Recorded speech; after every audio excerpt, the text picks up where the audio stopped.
Hey, this is Andrew Brown from the AWS Cloud Project Bootcamp, bringing you another video. And this time we're going to focus on getting our application or all of it up to date on AWS, putting it into the most production way that we can so that we can move on to grading. Now, I want to tell you that the grading tool is not 100% solved. I did have a solution, but then all these LLVMs, like ChatGPT, have exploded. And so there might be a different way that I might be evaluating the testing process. It wouldn't be that different. I just mean like the implementation would be different, not necessarily the way the checks would occur. There might be videos to follow up after this one, but that will be when I've built out enough of the tool, and I probably will make videos on exactly how to run the tool, and it'll be very transparent on how it works. Just so that you're not too worried about the tool messing you up. But there are a few things that we need to do. One thing is that I'm still relying on the old DynamoDB database, so we need to swap that one over. We need to make sure direct messaging is still working. We are leaving some features on the table, but I think that we can do that because in future bootcamps they'll be completed. And we did really achieve the most important stuff, which was doing cloud stuff. So what we're going to do is open up our backend here, our Git pod here, and also be logged in our AWS account.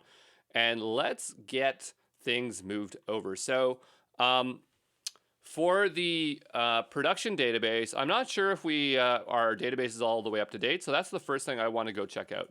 So I'm going to go here and do a bin db, and we'll do the connect prod, and I want to see what the prod database looks like. So I'm going to do X on. We'll just do activities because I'm just looking here if this value has been switched over. So it has yet to be switched over. So we still need to run migrations on our production database.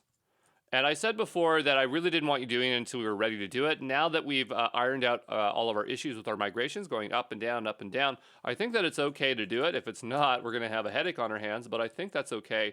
And so I'm going to go ahead and run it against prod. And so hopefully that's going to work. It is doing a connection refused, which is interesting because well, it should just work. But let's go take a look at our script and see what the issue is, because this one might not have the way of alternating between production and stuff like that. So we might not have updated our code to work against that different database. I think maybe what we did to run this, because it's been a while, I think what we did is instead of having this prod flag, we just overrode our connection URL. So I just went here, went connection URL, you got to spell it right or it won't work, equals prod connection URL. And so what that will do is it will set the prod to the connection just for this one line here. And so it should work correctly. Now it is complaining about this equals, so I must be doing something wrong. I think it's because I need to do a $sign here, so we'll try that again. And now it's ran it against the production database. And that's really important so that our, I want to go ahead and connect, sorry. That's important so that we can create our replies, right? Because I want to make sure that is in working condition here. So yeah, it says in here, this is now a UUID, so that is now in great shape. And so I want to roll out the latest code changes to production. Now we did set up our CI/CD pipeline, so it should be able to roll out those changes. So what I'm going to do is go to my repo here. I'm going to make a pull request, and yours is going to be main, but for mine, oh yeah, week 5 time zone again. So I made this the other day. That one totally failed, but I updated it manually, and you wouldn't have this problem. So I'm going to go ahead and close that. But what I want to do is I want to roll out changes, and so we're going to go to week X. Yours is going to be main, mine's week X, and we're going to merge that into prod. Okay? And so I'm hoping that this is just going to work because there has been a lot of changes since then. So if we go here and we go over here, we can see a lot of code changes, just tons and tons and tons of stuff. So hopefully that is just going to work. We not only have to update the back end, but the front end as well. So we're going to say update the code, the back end code base to week X. Now, in a real world scenario, you'd probably be doing this very frequently, just because if you roll out a lot of changes at once, you might run into issues, and we might run into issues. But I'm going to go ahead here, and hopefully this is just going to work. So there's the back end that we have to update, but there's also the front end. So the front end, if I remember, is using that sync tool that we set up. So we might have a rake file for that, which I remember us using last time. And this is where you kind of want to start documenting these things, which I haven't really done a really great job of. And by the way, I don't know why, but we haven't really been, I don't know why I never showed you this, but for boot campers that have been doing this, I really do appreciate it when they are checking off their weeks like this, because then I can see what's going on. We didn't have a week 10 and 11, we did have a week X, but there's not really any documentation in week X. So I'm going to go ahead and just do that just so it looks a little bit nicer. We don't really need this in here. This is junk. I'm just trying to clean up my repo a little bit here. And this was junk in here. That's not supposed to be here. Okay. But I'm just trying to remember how this works. And again, you know, we should have really documented this. Maybe we have a rake command for this. I don't think we do. But I'll go double check our front end here. And there is a sync over here, but I don't know if that is old or not. So we go over to our sync tool. And this is using the sync tool, and this is also using the sync tool. So why do we have two? I think the reason we were doing this is that we wanted to set up GitHub Actions, so this was automated, and we just never completed that. And so this one is the actual syncing tool that will work. And this one would be the future one for automation. So now I'm starting to remember what's happening there. But that's why it's important to document your stuff, because it's very easy to forget what's going on, even when there's lots and lots of code. So for this to work, we need to sync out our code, but before we do that, we really do need to run the build first, because if we don't build it, it won't sync the correct stuff. So I'm just double checking here, all these configurations. This loads an env file in our sync over here. So did that generate out? It did. Okay, so it's expecting a particular directory to be built out. So what we'll do, we're going to see how this is going. So that's merged. I'm going to make my way over to the code pipeline. I just want to see if it'll pass or fail. Okay, but we really shouldn't roll out the front end until our back end happens. But this is where, when you have the front end and back end not together, where it becomes a bit tricky. And like, how do you make sure these things are rolled out at the same time? Because if you're using S3 buckets and you're pointing to them, the issue is they have to be the same domain name. And so you don't really have an easy way to do like a switch over to a new one if there are changes. You basically just have to roll back the changes by removing them. So it probably is easier to do rollbacks on our production server than it is on our front end site. And so probably it wouldn't be such a big deal if we, again, if we're doing all of our changes through pull requests, because we could always go back a version. But I'm just saying that there's definitely a lot more work of automation that could be done for this. Maybe we'll save that for the DevOps Bootcamp. We did do a lot of DevOps in this bootcamp, but there's always more that we can do. But what I want to do is I want to see this pass first. And if this is successful, then we'll move to the front end, okay? All right, so our deploy was successful. But, you know, even if deploys are successful, you still have to make sure that they work correctly. And again, we just don't really have any kind of tests that are running in this application. We do have the health checks. But, you know, if there was any endpoints that were incorrect, we'd have to do a lot of testing. Maybe we need a testing bootcamp, a Q&A bootcamp, but it's definitely not going to be this one, because that is a lot of work. And again, that could be its own bootcamp all in itself. But anyway, that is deployed. Let's go to the front. Again, I'm just hoping that these things work. But what we'll want to do is now run our front end sync. But before we do that, we need to build out the front end. So obviously we have that build from before, but that's for when we're doing a container. We do have the static build. That's what we want to run. So in here, it's going to do a run build in the context of these variables. So that's, I guess we did make a script for that. I just wasn't sure if it was just simpler than that, but we'll go ahead and run that. Again, documentation is something that's very important in your application, so you know what's going on. And you can see the nature of this application has changed so many times, the structure and the stuff through the course of this. But we're going to run that static build, and fingers crossed that it works. So I'll be back here when this is done running. I think it takes a little bit of time. All right, so that took a little bit of time to run. We do have some issues here. I don't think that they're errors. Oh, it is there. It says failed to compile. So thought we fixed all these set error issues, but maybe that's an old one. So we'll go over here and we'll do message form JS. Okay, and we're looking for line 30. So line 30 is here. Set errors is getting passed in here, but it's not defined anywhere. So it would not have any way of working correctly, which is kind of interesting. So let's go to a form that shouldn't have this issue. Well, this profile error is, message errors is the problem, but where do we have this errors? We probably have it on like sign up page or something like that. Yeah, right here. So we'll go ahead and we'll copy that. And it's interesting that we never encountered that, but I guess we never really tested out all the functionality. So we'll save errors and set errors. I'm going to make my way over to profile form JS. We'll go ahead and copy it. And we'll paste it in here. And so we have requests is an issue as well. I would think that would get passed in though. Has property set errors, options set errors on line 32. It just has the old one here, so let's say options. Okay. So that's that one. Get is not defined for that. Message group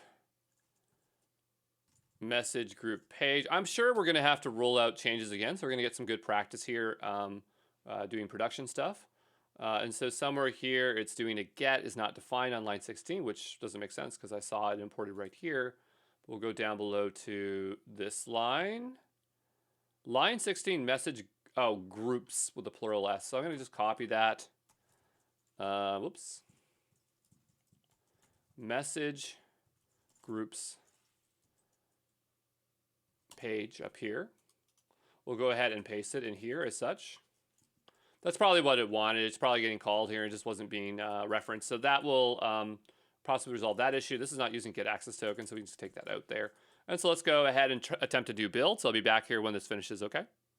All right, so not perfectly working. Still have a few issues here. It's talking about data on line 33. So we'll go down here.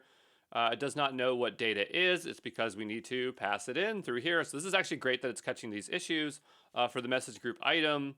Put that back there. For the message group item, that one's an easy one because that function no longer exists. So we'll go to message group item, JS. And we'll go down to line 29, which is over here. And so it's just called message time ago and format date time. Now, I don't know if both of these are being used. Format date time. Yeah, this one should be message time ago up here. So we'll grab that one. And we'll go ahead and paste that in here. Okay. We'll save that and we'll try this again, okay? So I'll see you back in a second. All right, so I think this built this time. I'm just gonna double check and make sure that's the case. It's a little bit hard to tell because of all these superficial errors. And so again, I'm not the best at resolving these. I mean, some of these are easy. If it's not used, you just remove it, but we'd have to kind of sift through and see why, because it should be used in all cases. But, you know, if you want to spend the time getting perfect, you absolutely can. It is just a bit of a headache to do. So I'm going to go back over here and we are in week X, and I'm just going to say fix compiling errors for the front end. Okay, and we'll go ahead and sync those changes. And so now the static stuff has been built, so we should, in theory, be able to do a sync. So we'll go ahead and do a sync here. And we ran into an error. So what is the issue that it's having here? So it was attempting to build it. This tempo directory, is that directory there? It should be. Because 1 week, and maybe it never got committed, but 1 week, yeah, we have a directory right here. We can keep it around. And so it should generate out. But what is its problem? Error E is a directory. Create update. Yeah, it's supposed to be a directory.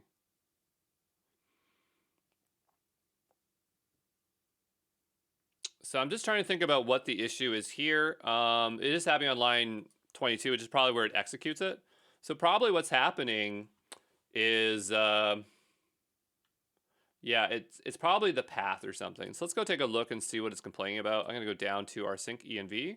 And what I'm looking for is see if the path is correct.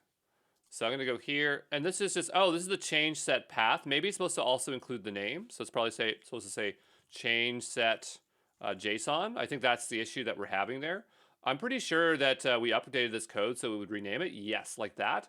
So I think it's just our generator is what's messed up. So we'll go into our herb directory here, and we're just going to change this here to have change set JSON. And so that's probably the issue that it's talking about. And we'll go hit it up. Now, again, the tool could be a bit better with some error handling, but anyway, we can see what changes are going to happen. So it's going to update those files, delete the old ones, create the new ones. That makes sense. We'll go ahead and say yes and let it execute. I love this script. Again, not a complicated thing, but it was just great that I did create that. So we'll go here and say fix templates for sync changes. We'll go ahead and sync that up. And so that is now rolling out those that changes. It should take effect. We can go double check over in CloudFront. It does take a little bit of time to do that, but we'll go over here and we'll check out our distribution, which is front end, this one here. And I'm so glad that we can just use a single domain. No longer do we need to create two distributions for each one here. I'm going to go over to invalidations. And so this is in progress. When that is done, it takes a little bit of time to invalidate. Then we will go and check the site, okay? No, but you kind of get the idea that happened when it's like the first time they ever met. Yeah. On the steps of the Capitol, the destroyed Capitol. And her character too, it feels like the way it's set up initially, she's the president's daughter. She's kind of her parents don't pay much attention to her. Her bedroom has like black drapes around the bed. I think they're going for like a Winona Ryder and Beetlejuice kind of thing. That's what it's missing is like the Winona Ryder character from Beetlejuice. She's like the glue that holds that whole movie together. Right. Everything ties back to her. It's just characters all over the place, and no central one to focus on other than Jack Nicholson, who looks like bored playing the president. Paul Winfield's there. I didn't mention Paul Winfield, and I wanted to, because this is the second time in movie history that he's been vaporized. And you know, I bet the effects on that, I haven't watched it in a while, but I bet his vaporization in Star Trek looks better than yeah, it people does. getting vaporized in this. It does. And we'll put them side by side here. And that's what I want to talk mainly about today, is the Paul Winfield Vaporization Challenge. Can you find a third or fourth or even fifth film in which Paul Winfield has been vaporized? He has an extensive movie history. He has passed on, so we can't ask him, but one could look through all of his movies and watch every movie he's been in, hoping, even if it's like a period piece or a romantic comedy, just hoping, coincidentally, he may get vaporized. You never know. Leave your comments below. I'll accept getting sucked into an airplane engine, too. Does that happen to him in something? No. Oh. But it's like the only way you could really get like almost vaporized, I guess, like on Earth, other than you could get electrocuted, you could get burnt up, you could get set on fire, but really like in order, like instantly, like demolecularize a human. Yeah. There's very few ways that could happen on Earth. Maybe falling into a volcano, getting a spontaneous human combustion, getting sucked into an airplane engine. So if any of these things has happened to Paul Winfield in a movie, We'll accept it. we'll accept those. And we don't count his cremation after he died. Presumed cremation, I don't know. He might have been buried.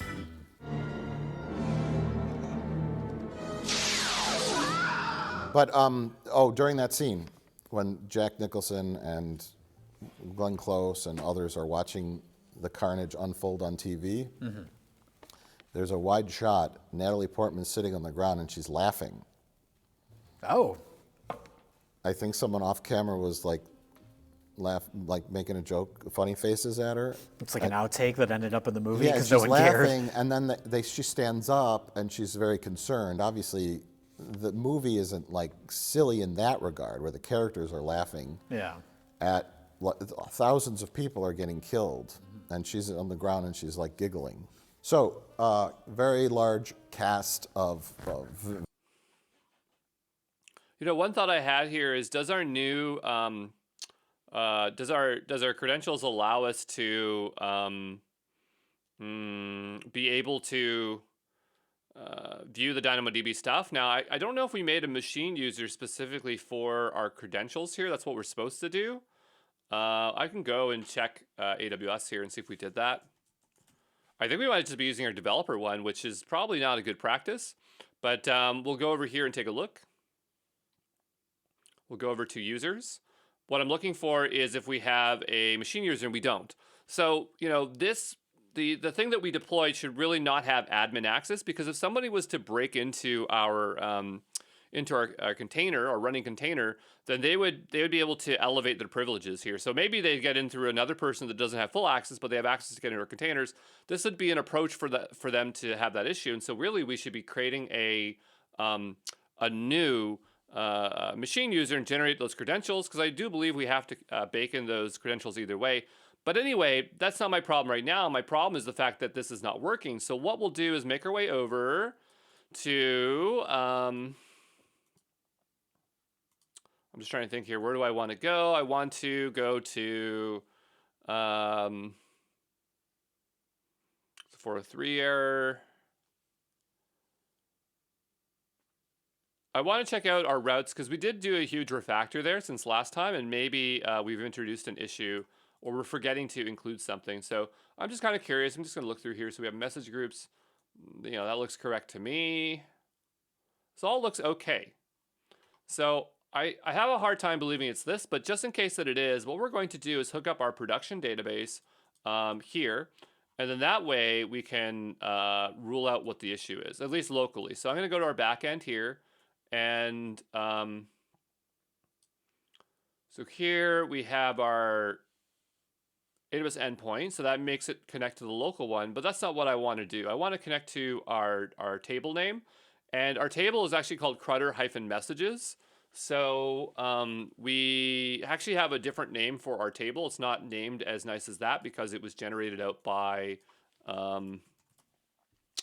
our stack, and so we actually do need to change our table name to be whatever that is there. Okay, so in our code, we'll probably need a new envar. And so this stuff gets set probably in our ddb.py, because it might be hard-coded as a value. And it's called Crutter-messages, right? So what we're going to want to do here is have a new endpoint, and we'll just do this for each one here. So that's the client, and we can just do this. I know it's a bit redundant, but we can just keep doing it over and over again and just get that specified here. So we'll say table name, and we'll just say AWS or DBB messages table. And so that way, that's what we'll use to set that value.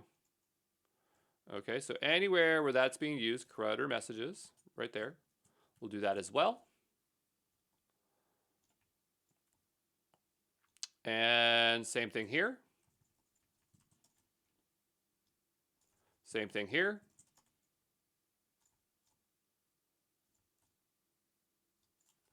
Just search anywhere else, Crutter-messages.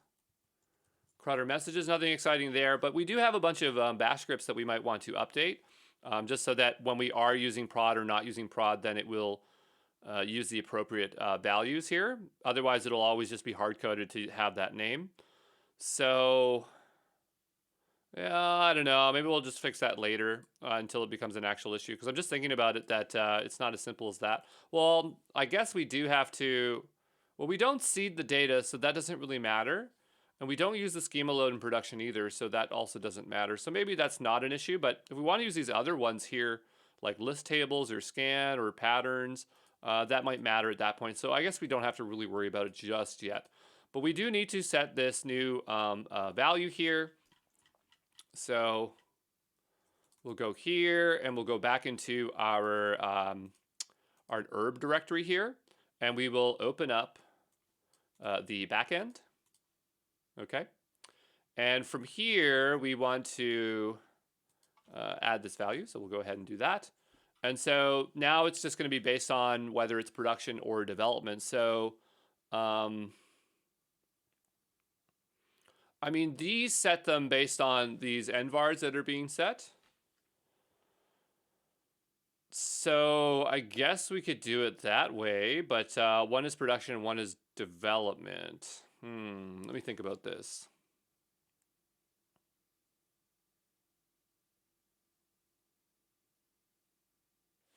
Yeah, I guess what I'm going to do is I'm just going to do it this way, creditor messages. I don't have like a clever way of switching between the two, so I'm just going to set it like that. And then for the one that we're actually actively using, whenever we want to override that, we're just going to have to place this in manually. I don't have a good way of doing that right now, but we'll figure something out eventually. So I'll go ahead and paste this in here. Okay, so we'll save that.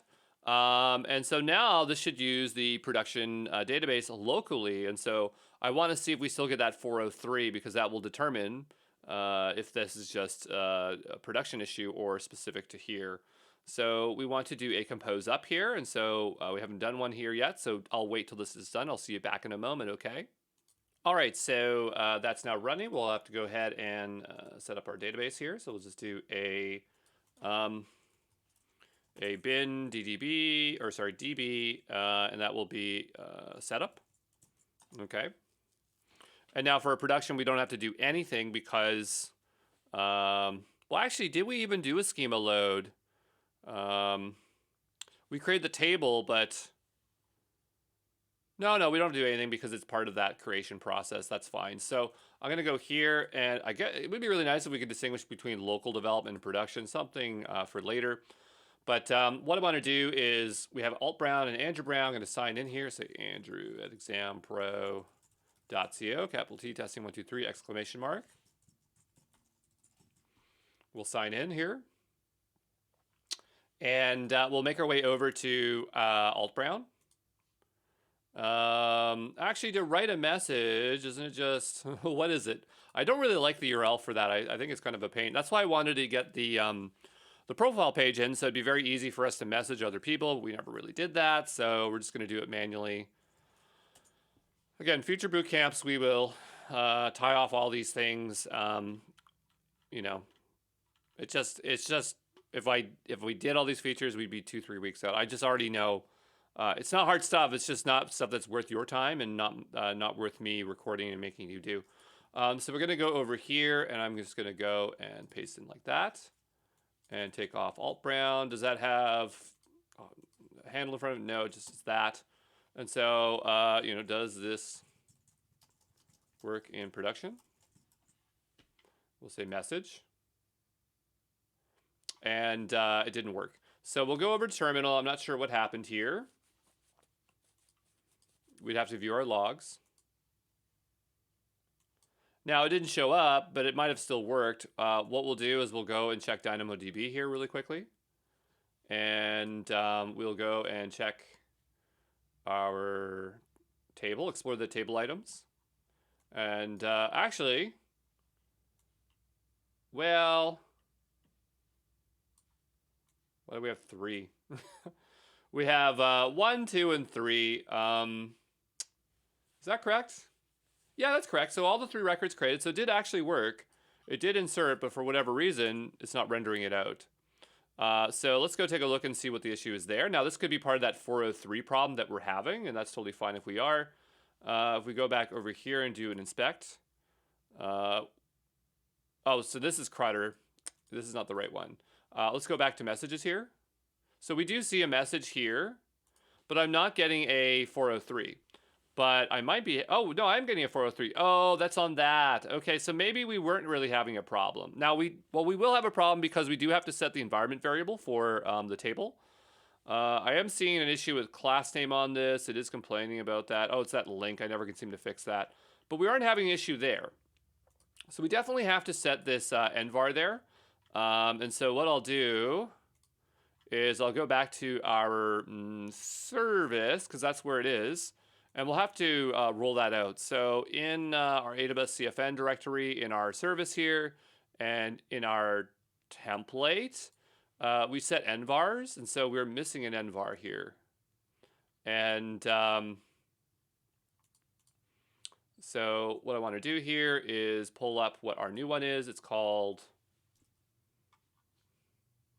where is it? I want to go into DDB here, DDB. And so we are looking for DBD table. So we'd say DDB message table. It's actually messages table. I already called it a message. I'm not going to rename it just to put that S in there, but it's the messages table type string. And I'm getting kind of lazy, so I'm just going to, well, we'll put creditor messages in like this. But I won't be that lazy. We'll override it, I suppose. It depends if this config toml loads in parameters. It does, so that's not a big deal then. So we'll say DDB message template, and we'll do equals, and then I want to go grab this value here. So that's going to be in our backend environment variables here. We have it here. So go ahead and grab that, and then I'll paste it in here as such. Then we'll go back over to our CloudFormation template. Okay, and so we do have this value here, and so we need to go ahead. It gets overridden, so that's not a big deal, but we're going to have to go find wherever we set our envars in here. They're set somewhere. I think it's this is the X-ray container, but we're over here. Okay, so we'll go up and we'll do this, and we'll say name. And then we will grab the value here. It's actually, this is the value, and then the top is DB message table. We'll paste that here as such. Okay, and we'll just do this DB message table. Okay. So that is good. So we added an envar here to the environment variables. But if we do a deploy, I'm just trying to think about this for a second. If we do a deploy, this is part of probably the task definition group. So this has to get deployed first and updated before we can roll out those changes there. So I'm going to go here and say add DynamoDB table column.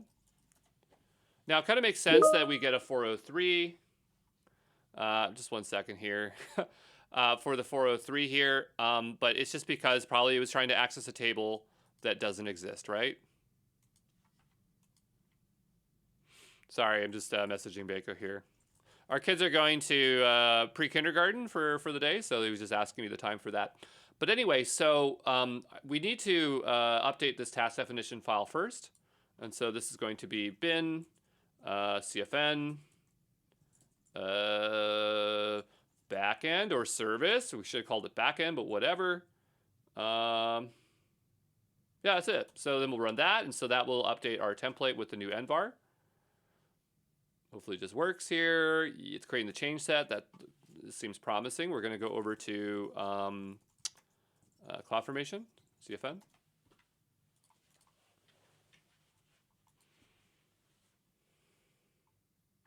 And this is service, so we're going to look for a service here.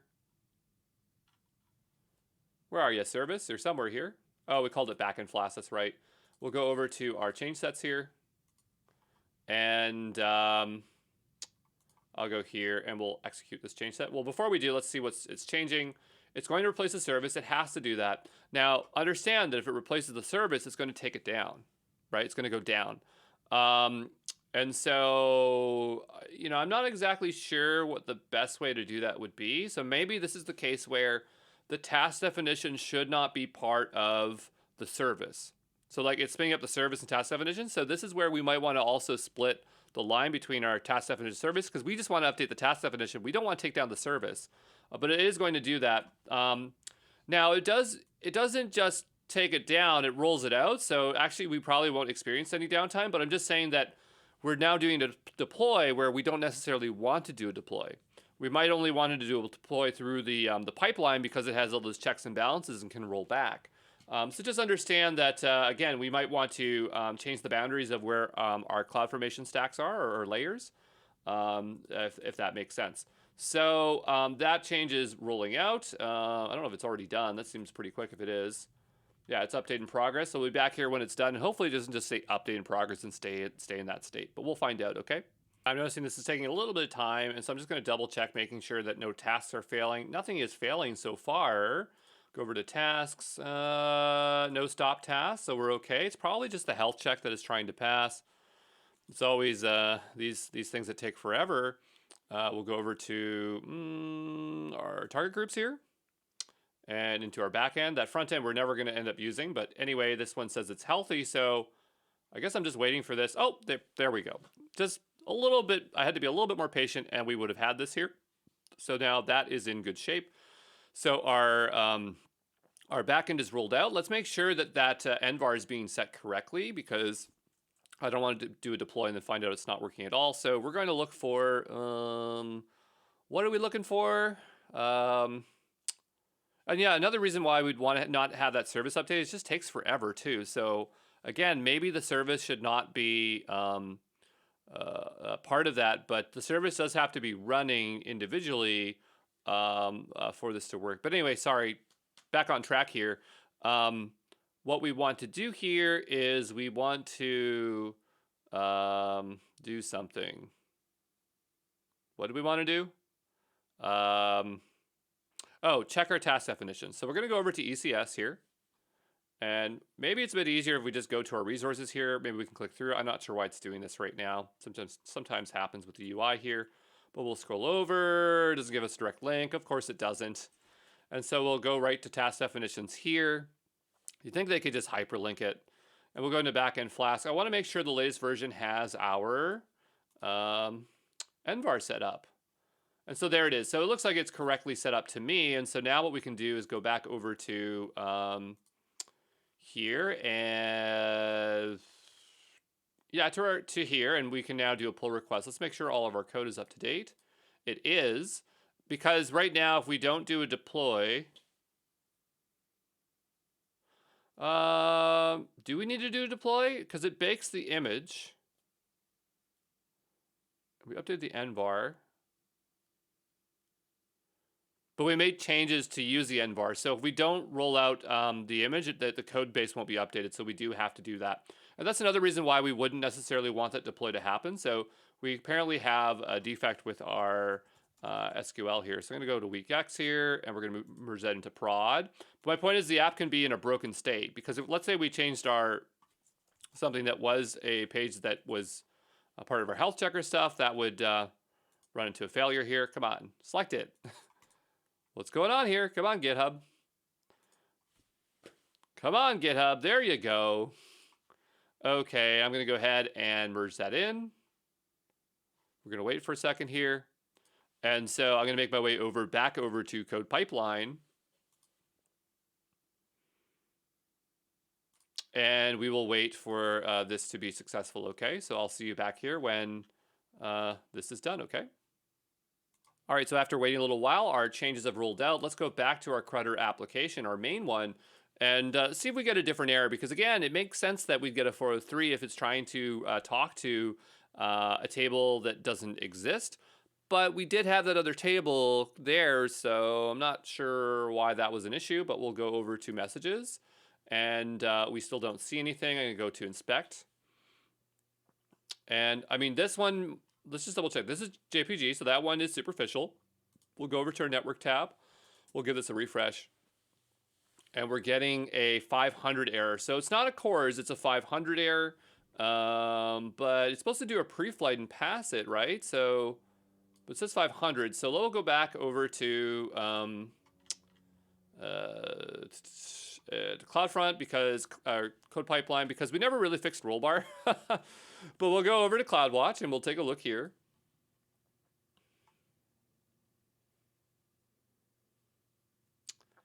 And I'm going to go to my log groups here, because I found that this was a bit more reliable than going through the ECS before. And I believe down below it's ECS backend Flask. And this is 2023-03-27. That looks old to me. And that's Service Connect. That's not the right one. So we'll go back up a level. And so I'm just trying to find. Yeah, that's that one. Maybe it's this one. 0517, but this is for the, it said build. Yeah, this is build, so this is not very useful. You can see how it could be kind of important to make sure our log groups are named correctly here. So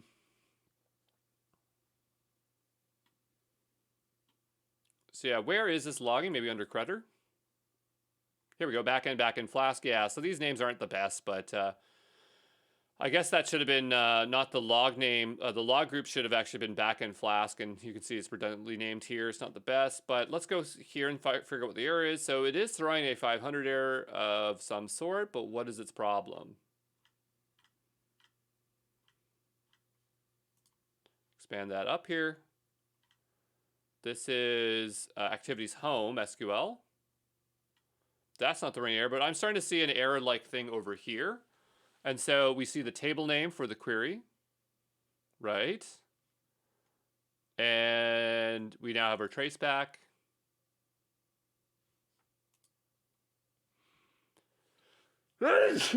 Sorry. And what I'm looking for here is the specific problem. Okay, we have our message groups run, so getting closer to it. Raise class error here, here. When calling, the security token included in the request is invalid. That's what it's saying. The security token included in the request is invalid. Why? Because, you know, it's working locally, right? We are logged in, so, and we're seeing other authenticated stuff. So why would this be our problem? Okay, why would this be our problem? And we have the admin access, so we have like full access. So there shouldn't be a permissions issue. The security token included is invalid. Okay, well, let's just look up that. I mean, that's just a generic error. It's not very useful, but we'll just look it up anyway. Boto3.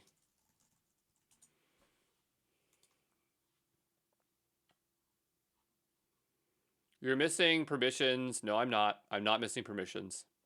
I have admin access. I have full permissions. There's no way we don't have that. So, yeah, it's complaining. Anyway, I'm going to go play around and figure this out. I'll be back in a second, okay? Now, there was one thought that I had, which is I've been constantly rotating out my credentials. And if it's using the same one as my local one, wouldn't that make those keys out of date and not work? And so that would be the reason why we might not have access.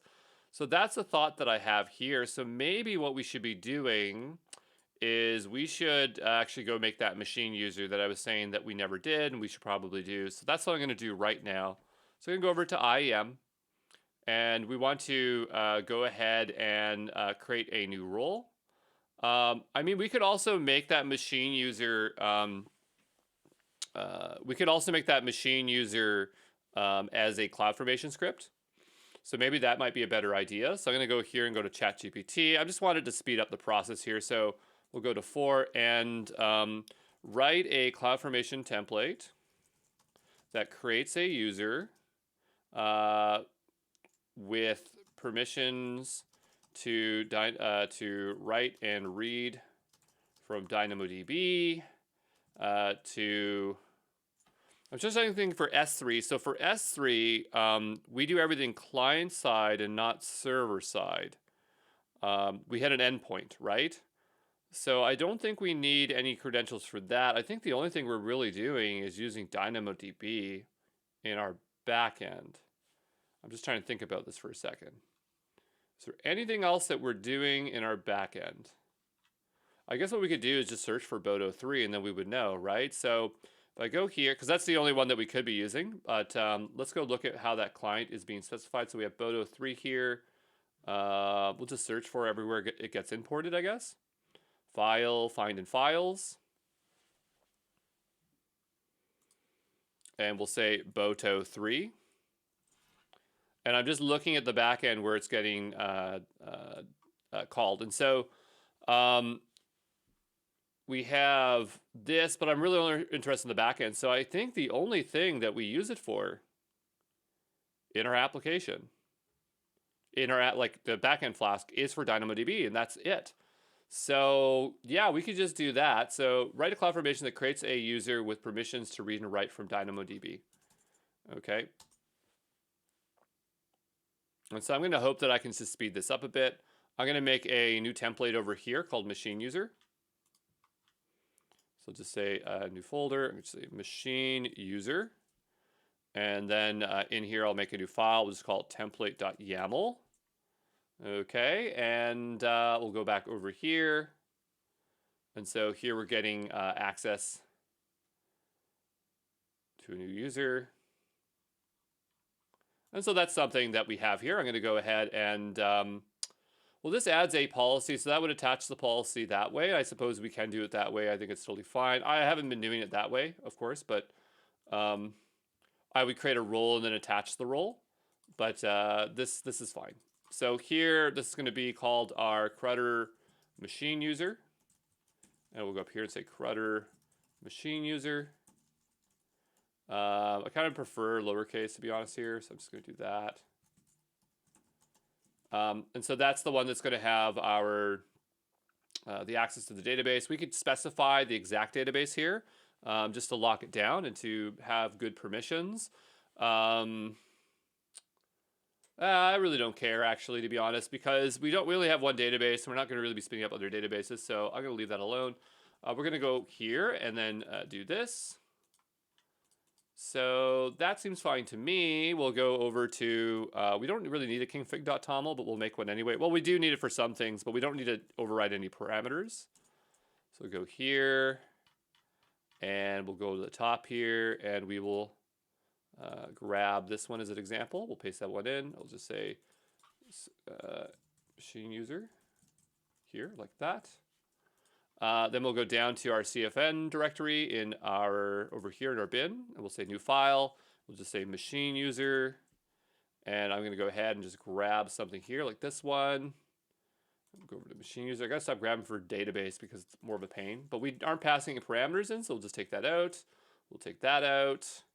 And this will just be machine user. And this one will be machine user. I think I put a hyphen between there, so we'll just double check. Sometimes it's underscore, sometimes it's hyphen. I've lost consistency. Cloud has destroyed me. I'm no longer as consistent as I used to be with my things. Anyway, so we'll save that. And so that should do what we want. So what I'm going to do here, actually, before we do that, I'm just curious if it can also generate out our credentials. I suppose we don't really need to do it that way. We could just run it manually, but I'm just curious. IAM create user. Just see if there's anything that's missing here. CFN. Or we could just like IAM create user, AWS CLI. So I like looking at the CLI to help me look at things a little bit more clear. Because I'm just wondering if we need to give it any other kind of access. So when we create a user here, right? But what about what kind of access it has, if it has programmatic access or not? Because normally we have to specify that, right? So nothing super interesting here, but what we can do is go up another directory. I'm just going to double check. So here it has create access key, right? And I mean, this is something where we could be setting up SSM parameter store and having it populate the values. But I think I remember you have to manually pass them, so I'm not 100% sure on that. Also, we might not, yeah, so parameter store, you actually have to manually upload them. That's the way you have to do it. But yeah, I don't think we'd want to do that, but we want to make sure they have programmatic access. I'm going to just search for access here. I just wonder if that's somewhere here. Create access key. Nothing in particular. So I think that's fine. Anyway, what we'll do is we'll go back over to our code here. And so this looks like this is up to date, how we need it to be. And we'll do a chmod on this new file here. So u+x bin cfn machine user. Okay. And now we'll go ahead and attempt to run this.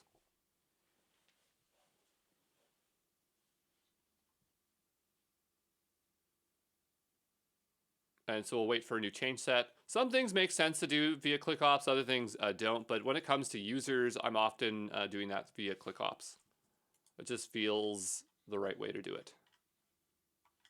And I like how I can't scroll up to the top here and get the bar anymore. So I'm just going to close this tab out because it's now useless to me. I'll go over here. I'm going to go into the users tab because we are going to have to make our way over there anyway. I'm going to go over to CloudFormation. Hopefully we didn't run into any errors. And I'll create a change set. And we'll go here and create ourselves a new machine user. Okay, we'll go ahead and execute that. And we'll give that a moment to create. It shouldn't take too long. It's a user, by the way, so those don't ever take that long to do. I'll refresh this so it might fix the UI here. This is kind of a bit of a headache. No, it's just, look at that. That's terrible. Come on, AWS. What's going on here? Can I fix this in any way? Nope. Go down. Come on. It's just not stretching to the right size. Whatever. Anyway, we'll go back over to our stack info, refresh. It's taking way longer than I was expecting. All right, I guess it's the policy, but we'll wait till it's done, okay? Oh, I spoke too soon, it's already done. So now we have that user. If we go back over here and we refresh, we now have our machine user down here. I could have gave it hyphens instead of underscores, but what we need to do is generate out some security credentials. So I'll go here and I'll create new access keys. I'm going to go to command line interface. I'm going to go say, I understand, and next. I don't want you to see these, so I'm just going to do this off screen. You know this process already. But once I generate this out, I'm going to go over to systems parameters. I'll just show you where that is if you forgot. SSM is the shortest way to find it.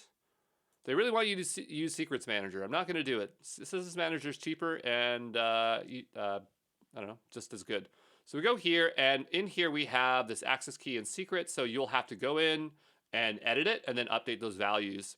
So anyway, I'll come back and I'll do that, and then I'll see you when that's done, okay? All right, so I've updated those parameters, and I was clicking into this one, but make sure it's CRUD backend Flask. You're not touching your code build server. That one's still using admin. You could lock that one down as well, create a different user for that, a machine user with the specific permissions. That would be what I would probably recommend. But now that's been updated, so that will be less of an issue. So now that those are there, we need to roll out a deployment so that these take effect. Because it's not going to update those credentials. So I think all we have to do is trigger a code pipeline. We don't have to do a rebuild because these are not being hard-coded, right? They don't pull them down when they do the build. It's when it launches up the application, it will pull in those values. So what we can do is just hit release change and have that roll out, okay? So we'll wait till that is done, and then we will see if we still have a 403 issue there, okay? All right, so that's now deployed. Let's go find out if our application is now working. If my guess was right about the permissions. Now, creating that machine user was a great idea to do anyway. So from a security perspective, Ashish is going to be proud of us. But let's just hope it also fixed our problem, because that's what I was really interested in. So we'll go over here. And what do we see? Well, not a whole lot. I'm guessing it's the same error. 403, of course it is. But that's on the JPEG. It's not necessarily on the other part here. So let me give this a refresh here. So you know what? It's not returning an error. So it probably is actually working now.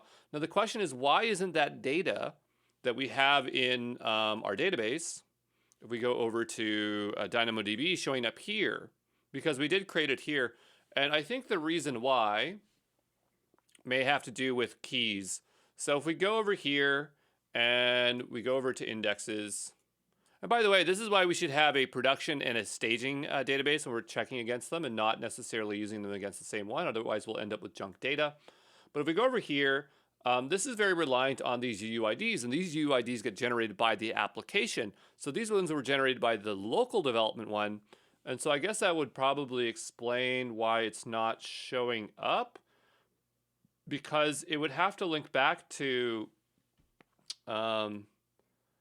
the user's UUID.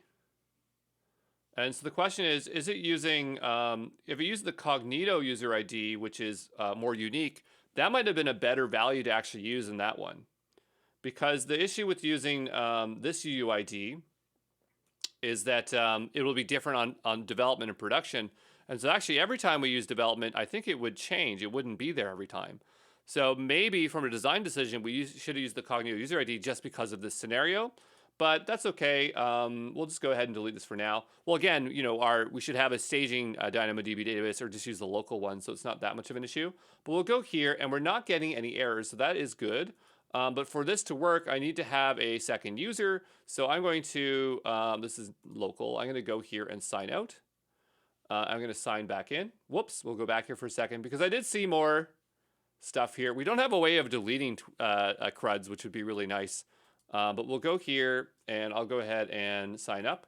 And I'm going to sign up with the alt Andrew Brown. So let's say Brown, let's be Andrew at cloudprojectbootcamp.com. And then this one will be alt Brown. And then I'll just put in a very secure password that I hope nobody tries to log in and muck with my stuff. And we have an issue with the errors. So we ran into an errors with the sign up form, but I guess there must be a JavaScript error here. So we'll go over and take a look. So sign up page. Yes, we didn't really test these thoroughly if we ran into issues. Errors set errors, so it is there. Well, what the heck's the problem? Well, this one is a little bit funny because if it does get errors, it would set them a little bit different for the sign up and sign in. If you remember before, I had to change the way that worked. And so that's probably what it is. It's running into an issue, a client-side issue. I'm going to go back here, and I'm going to just go see if it actually created the user. Incognito.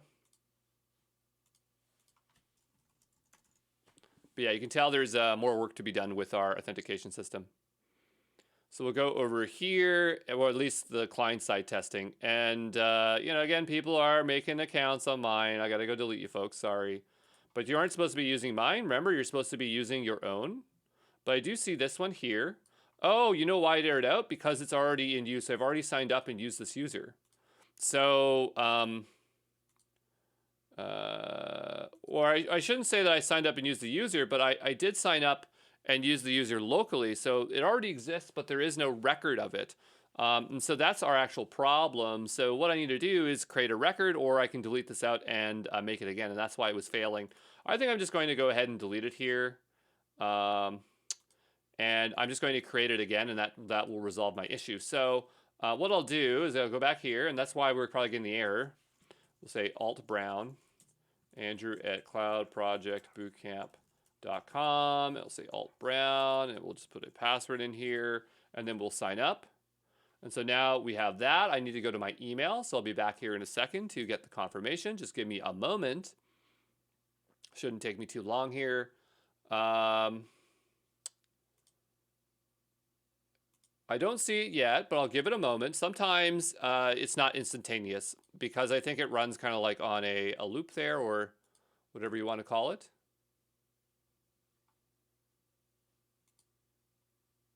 I'm also going to check my spam, making sure it didn't go to my spam. It's not in my spam. All I can think of is that I spelt the password or the email wrong. Let me go. It was Cloud Project Bootcamp. That's what I called it, right? I called it this. I didn't call it Cloud Resume or something silly. Nope, it's there, and it's Andrew. So where's my darn email? Okay, well, if that's the problem, we can hit this. Oh, yeah. Cloud Resume Project Bootcamp.com. Send it again. Okay. And I'm just waiting for it to send me the email. Oh, you know what? It might be showing up. It might actually be sending out, but not going to my Gmail because I actually have it on alias. And so I actually can go look in Outlook. Sorry. It probably is working this entire time. Just give me a moment to get into Outlook. I know Outlook is super exciting. And yeah, it was sending this entire time. I'm just making a mistake. So what we'll do here is we'll go and paste that in there, and we'll sign up. The confirmation worked, the resend, so that's great. And so I'm back in here, and the idea is that I want to message somebody else. So I know that this is supposed to be like, what, messages, new, and then that name there. We'll say, let's give this a go. Send that message there. And so I'm not seeing anything happen here. So we hit a 401, meaning we're unauthenticated. I also notice on this page, it's not showing us as if we're logged in. So we'll give this a refresh. And so notice that this isn't showing us logged in. So maybe we are missing something on this page. So if we go over to our message groups page, JS, we do have the checkoff, but we did change the system. And so maybe we just missed a few, but we do have the get here. Yeah, so it should happen within this. So what's our problem? And then locally when we did it, it worked fine, right? So that's another question I have.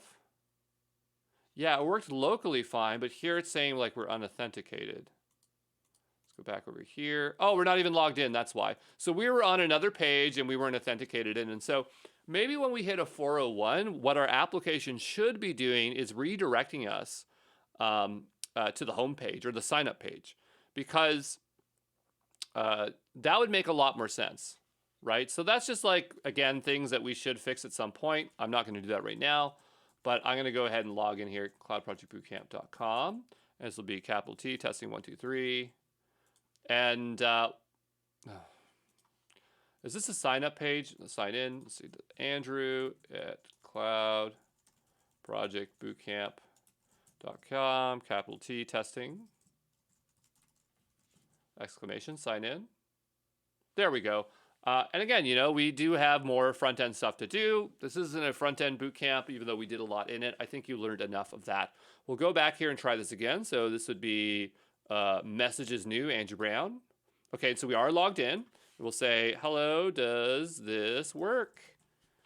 We'll hit this button, please work. Internal server error occurred. Of course it did. Of course it did. Let's go over to our logs.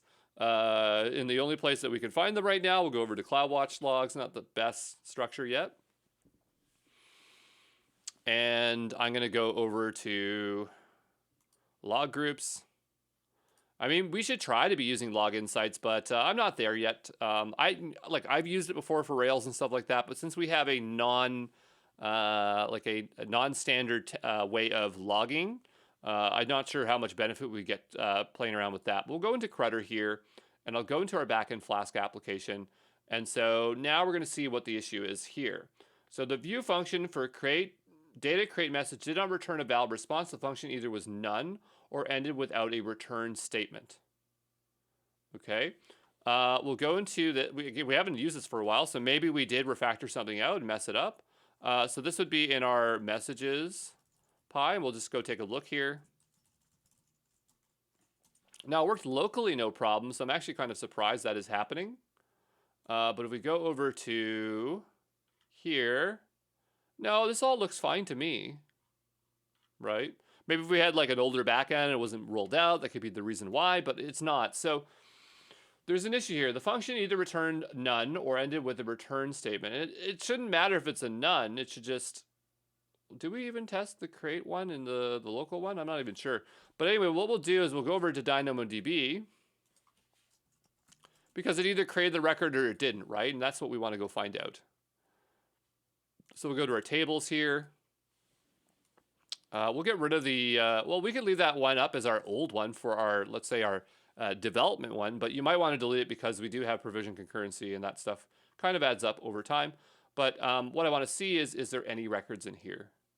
So we're doing a scan and noticing that we're getting no records whatsoever. So that tells me that it did not create it, right? So it was not successful creating the record. But why? Why wasn't it able to do it? Now, again, it could be the permissions that is our issue here, but we gave it all the permissions that it needed to create it. Let's go back over to CloudWatch logs, see if there is any other information.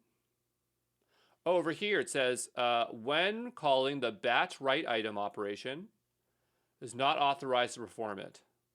Okay, so we're not really doing a batch write item, but, or maybe we are, but it looks like we need a little bit more permissions for this to work. Another thing is that DynamoDB stream Well, that has its own permissions, so that's fine, but it seems like our permissions are our issue. So what we'll do is we'll go back over to here and we'll go into our template YAML here. And this is missing batch write items. So we'll go down here and we'll just do DynamoDB. We don't even need all these, those there. It's just more junk in my way. But we need DynamoDB, whoops. DynamoDB batch write items. I'm going to make sure that is correct by just double checking our logs here. Expand that here, batch write item. Hopefully that's the only one it needs. Okay, we'll go ahead and paste that. And now we'll go here and I'll just do a bin CFN machine user. And so that will go ahead and, well, hopefully it doesn't replace the user, but we'll find out here in a second. We don't know until we do these multiple times, you know? So I can just make a new tab here.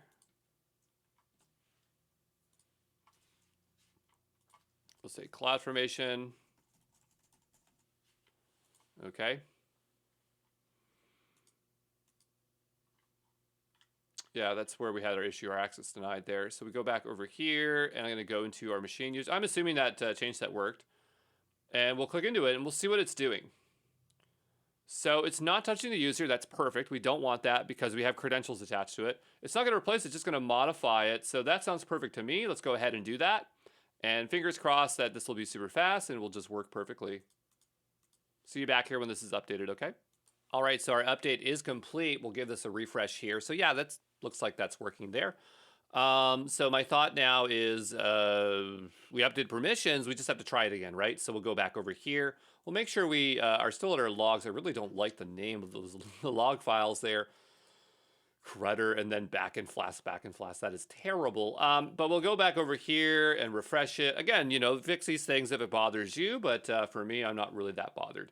To the point that I need to fix them this second. But anyway, it's still not working. Probably another error. So we'll go back here, give this a refresh. And we should see a new log. I can't tell if it's logging new stuff, so I'm going to go ahead and delete this. Okay, and we'll try this again. I'm going to give this a... Well, this is going to a message that doesn't exist, right? So that explains that part. But we'll hit message here. And it's redirecting to this. Okay, so it makes me think that it's working because we have a value up here. But if we refresh here, no logs. So what's going on? Oh, maybe we just got to wait a little bit. So we'll wait a little bit to see when logs roll in here. But we can also inspect this. I'm not sure this is going to show us even an error, to be honest. We'll go here. And it does. But it's a JavaScript error. So it says, cannot read property of null for has own property. Set errors. So, you know, maybe it does work. And we give a refresh here. We go to messages. Okay, so they are there, right? But when we click into it, we are running into errors here. So we'll right-click that and take a look here again. We'll give this a refresh. Again, we'll just kind of think about what's wrong here. And so it's expecting this set errors to be there. Maybe we updated the set errors. Let's go take a look and compare those two fields there because clearly there's something slightly off here. Again, it looks like it creates stuff, no problem. It seems like it's a front-end problem. So we'll go down to message group page and here. And we'll try message group pages, message groups page. And maybe we can just do a bit of a comparison. Because that would be on the load data, right? And so on our load data here, it's on requests. Do we have to pass our set in here? This one is true, auth is true.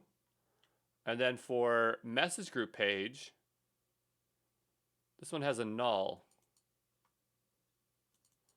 And then it has a function. So maybe this one just never got updated because it doesn't look like ours here. So yeah, I think this is just old. So it's thinking that it's something or other, I don't know. We'll go here and we'll fix it. So we'll go down below and we will grab this and place this function here. I think that's still fine, yep. And so we'll go here, success. And then this one has to have auth as well, otherwise it wouldn't work. And so maybe that is our issue.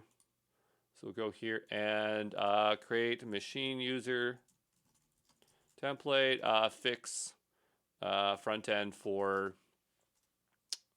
message group page. Okay, I'm not really that concerned of testing it locally. I believe that that is the problem. So we'll have to go do a static site build if we can find that. Apparently I can't easily, but we'll go here and do bin front end static build. And so we'll just wait for that to build. I'll be back here in a second, okay?